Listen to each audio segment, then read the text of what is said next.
The ultimate fishing experience is brought to you by Lund Boats.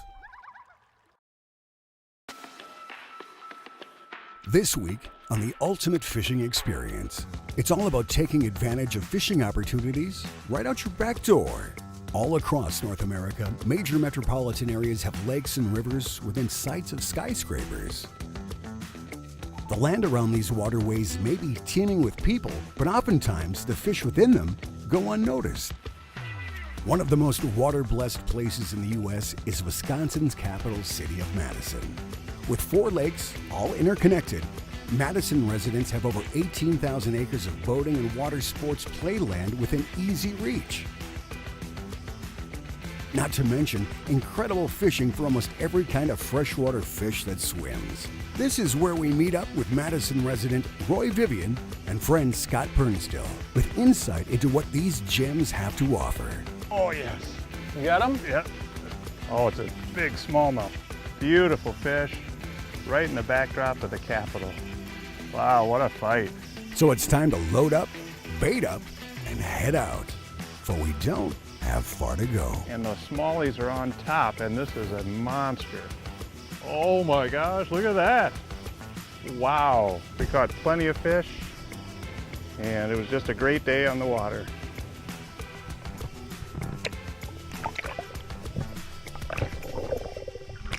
Wisconsin has thousands of lakes and reservoirs to fish, not to mention the great opportunities on the Great Lakes of Lake Superior and Lake Michigan.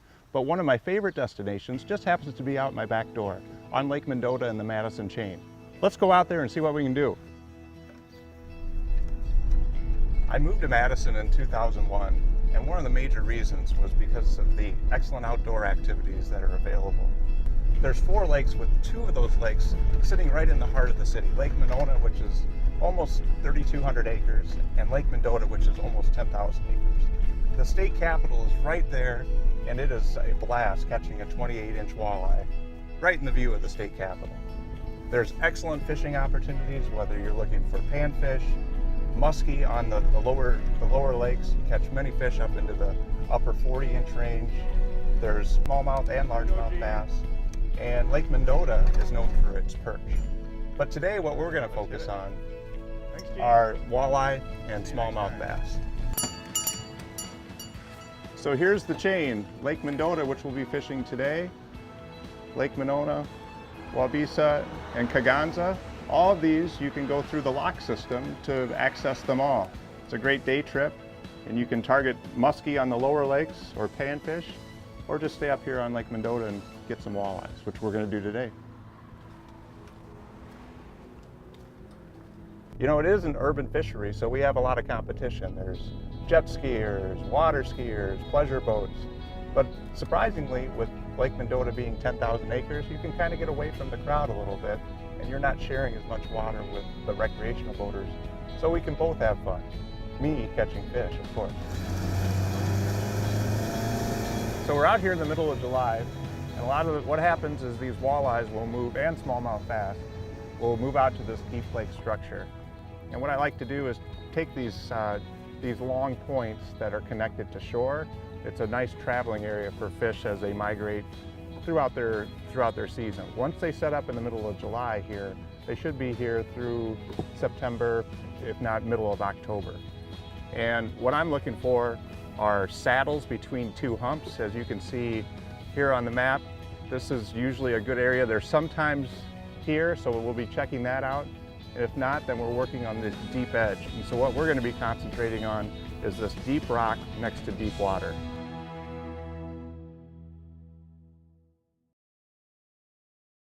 Closed captioning brought to you by Mercury Marine, #1 on the water. What's great about the Madison chain is the water is really fertile, and that means that we don't have to fish at night. You know, if you think of clear water lakes where visibility is an issue, in Madison, a lot of sometimes the best bite is in the middle of the day. There he is.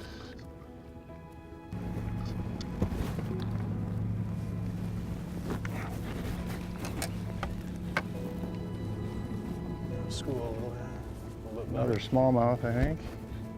Boy, they're fighters. bulldogging you. Look at Oh, the that's size of that. Oh, that's a big smallmouth. You want me to get him? Yeah, let's get him in. Let's get him. Roy, that's a nice fish. Look at that baby. Typical Lake Mendota smallmouth right there.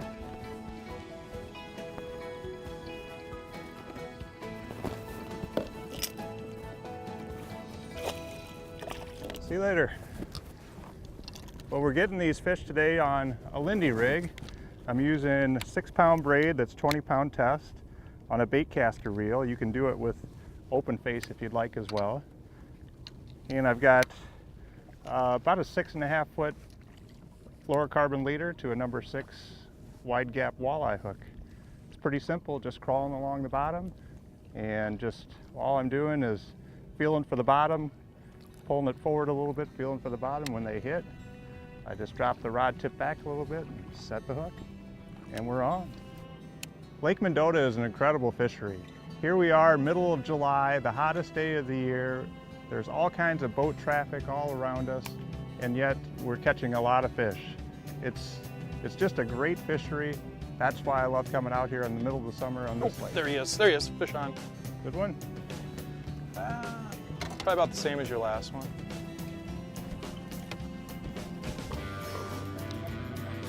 Another nice smallmouth. I'm just feeling bulldogging.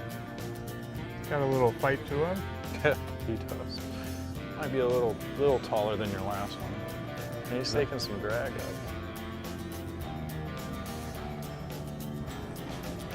This might be a nice one.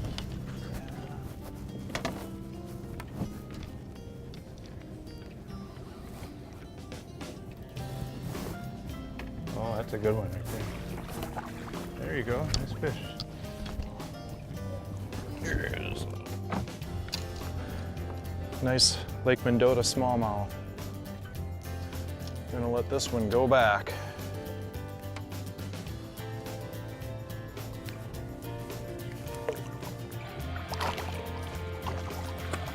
There she goes.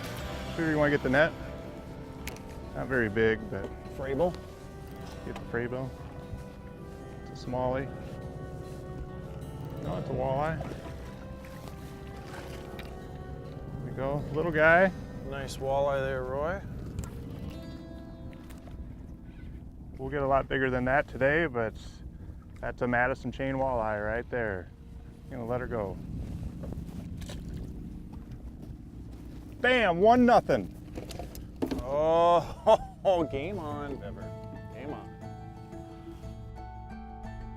on. Lake Mendota is one of the most researched lakes in the world because it has the university right on the lake. So they've been doing research here forever.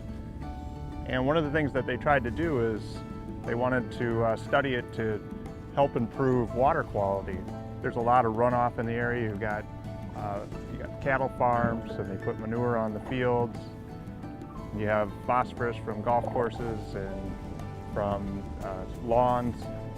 And so they wanted to figure out a way how they could best manage this. And so they turned it into a trophy fishery. And so they do, the reproduction of walleye, there aren't much, if any. So they do stock.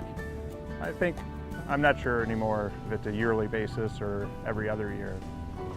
But they do stock, so you can only keep 3 walleyes over 18 inches. Smallmouth, you can only keep 1 over 18 inches.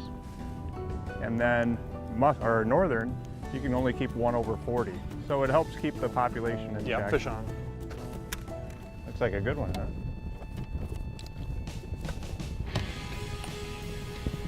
Spin the boat for you. Did you get the net, Viv? I got it. I'll spin the boat. There you go. Keep them out of the motor. Holy Switch dog. sides here. Looks like a walleye, huh? It is, it's a decent. It's a smallmouth. There you go. Not huge, but Gotta love these smallmouth.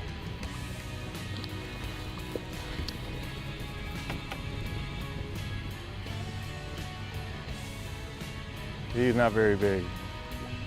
Might even be A little wally. just a white bass. Metro fishing at its best here. 3 fish, 3 species. There are a lot of these in here. A lot of white bass. And look at that one on the screen. That's what we need to be catching.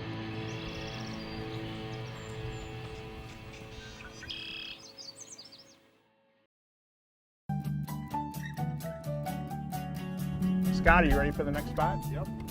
I've owned a lot of boats over the years, and one thing I know for sure is you don't want to underpower your boat. So make sure to put the maximum horsepower that the manufacturer recommends, and you'll get the performance that you're looking for out of that boat. Buying a boat is not only an investment of your hard-earned dollars, but an investment towards precious time on the water with family and friends. And the last thing you want is to be in a boat that underperforms. Each boat manufacturer is required to have a maximum capacity and maximum horsepower plate on each boat. This is determined by the Coast Guard in the States or Transport Canada, and many manufacturers will also recommend a minimum horsepower for that particular boat. By choosing an outboard at or near the top of the rating, not only will it have the power to get your boat up on plane with a boatload of people, tow skiers, or other water sports, you, believe it or not, will actually save fuel. Underpowered boats have to work harder to maintain a desired speed, whereas larger outboards can often be run at 3/4 speed or less, saving you fuel and extending the life of your investment.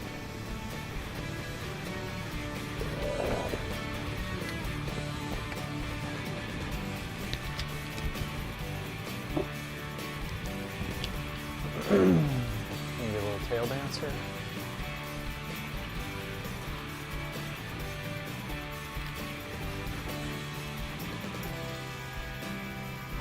He's coming up, he's gonna dance.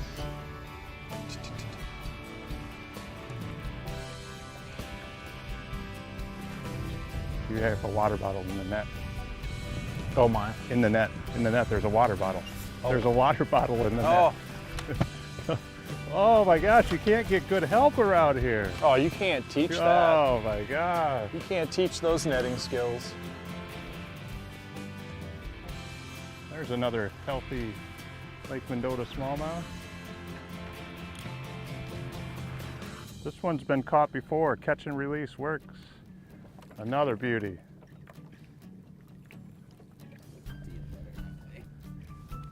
Boy, they're chunky.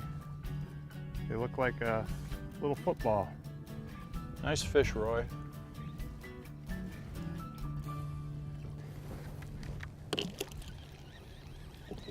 There he goes. For this kind of fishing, I really like using the Terova. I could either use the foot pedal, which has a long cord, or doing what I'm doing right now and using this wireless remote. The nice thing when we're pulling these Lindy rigs is I can keep my bait out of the motor by sitting in the back of the boat. I can also look at my Humminbird and really get the bigger screen and see what's going on, and that way I can stay on the fish, be a little bit more productive. I can fish hands-free when we get a fish on. I don't have to worry about where the boat's going, where the wind is going, and you just can't get that from a cable drive trolling motor. There's one right there. You got one? Oh, that's a good one right there. Good one? Yeah.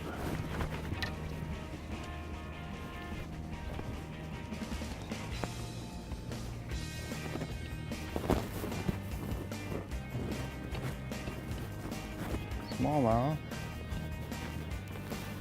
A little more fight in him. Here he comes. He's coming over here.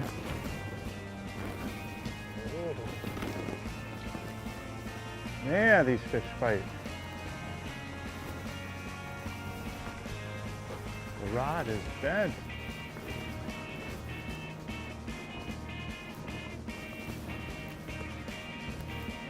Stand up here and see if I can get some leverage on it.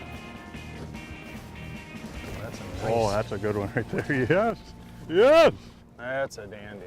Look at that bad boy. There's some hardy smallmouth. Oh. Oh, come here, Daddy.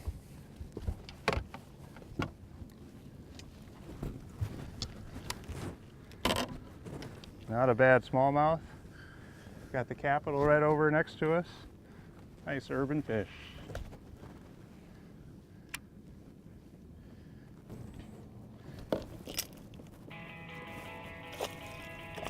See you later. Fish on. Oh. Good one? Yeah. Yes. Shooter strikes. He said, yeah, that rod you're using isn't big enough.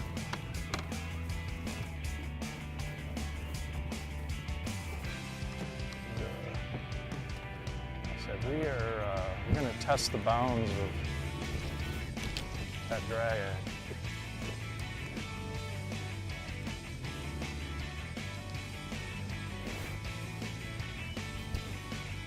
It's a big, small Got a glare, I can't hardly see it. Oh, don't lose my rod, shooter. Let's go.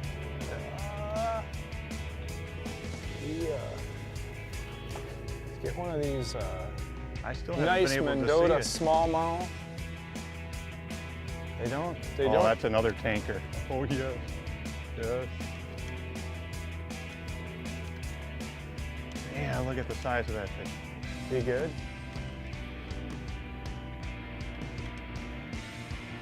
Doing this right in front of the Capitol. He doesn't want to come in. There, we got it. There we go. Oh, it's not Thanks, quite Roy. as big as mine, but still a nice fish. Hooked right in the lip. All right, that's where we like to hook them. Boy, there are a lot of smallmouths on top of these humps right now. The walleyes aren't cooperating, but boy, the smallmouths are. Nice fish.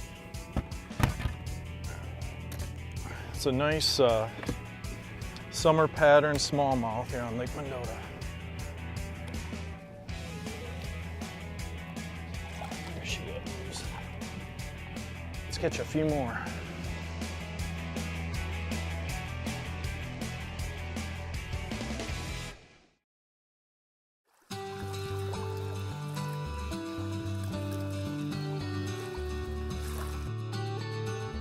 So we just got done with a big storm and we came back out and looking for walleyes on these deep edges, and I'm coming up the slope and the smallies are on top, and this is a monster.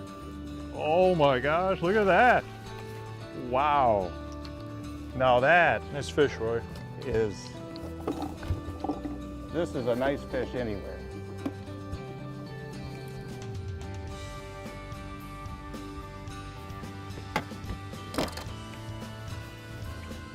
Look at that fish. Beautiful fish, right in the backdrop of the Capitol. Wow, what a fight. What a beauty. There's people that travel a long way to catch fish like this. I'm out here with my buddy Scott, multi-species fishing on Lake Mendota in this Rebel 1750 XS. This is a perfect boat for a lake this size. I have plenty of room in the back to walk around. I have ample storage for all of my gear. Also have a rod locker right in the middle. And to give you even a little bit more room, we have a fold down seat that allows, gives us a little more space. Just a great boat for this situation. All right, there's one, there's one. Oh yes. You got him? Yeah, that's a good one.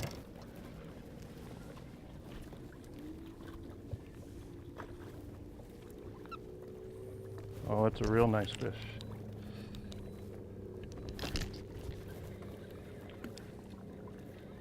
Oh, it's a good one, whatever it is. Let's see.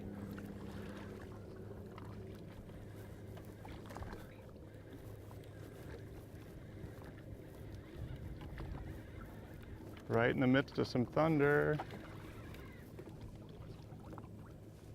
Oh, it's a big smallmouth.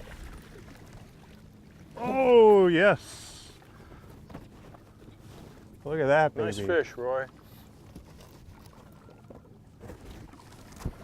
Look at that. Just another healthy smallmouth.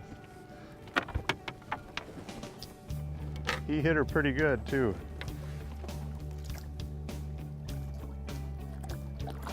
There she goes.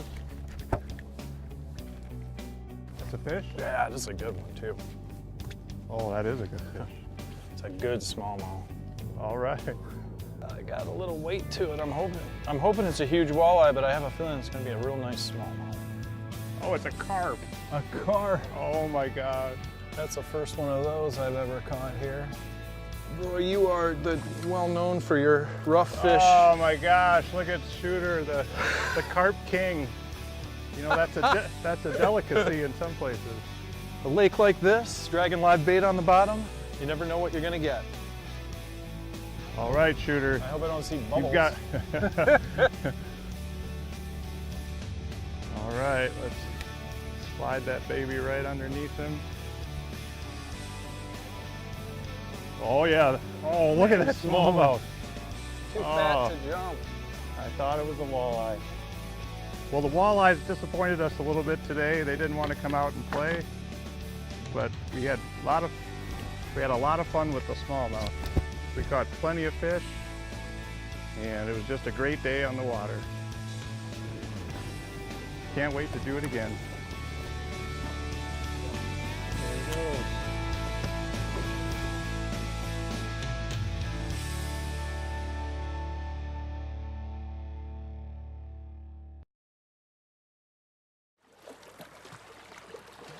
Thanks for joining us.